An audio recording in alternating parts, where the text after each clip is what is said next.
કે આ દુનિયાના નકશામાં ભારત જેવો રૂડો દેશ હોય અને દેશનું જો કોઈ ધબકતું હૈયું હોય તો એ આપણું ગુજરાત છે બાપ. આ દુનિયાના કોઈ પણ ખૂણે વયા જાઓ, અમદાવાદ હોય કે ઓકલેન્ડ, કડી હોય કે કેનેડા, અમરેલી હોય કે અમેરિકા, લંડન હોય કે લીમડી, બધે ગુજરાતીઓના હોકારા અને પડકારા થાય છે બાપ. પણ જ્યારે કોઈ તમને અભણ કે મૂર્ખ કહે ત્યારે આ દેશની કરુણતા જુઓ સાહેબ.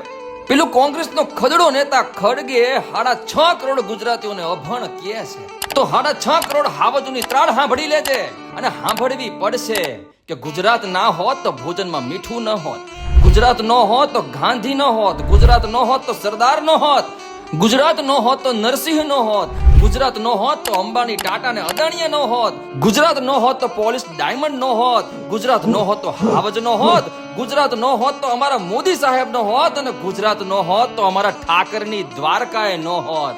અને તું અમને અભણ કેસ? ખડગેજી, માતાજી તમને સુખી રાખે, પણ હા, અમે કોંગ્રેસોને માફ તો નથી કરવાના. રાણો રાણાની રીતે હિસાબ તો થાશે.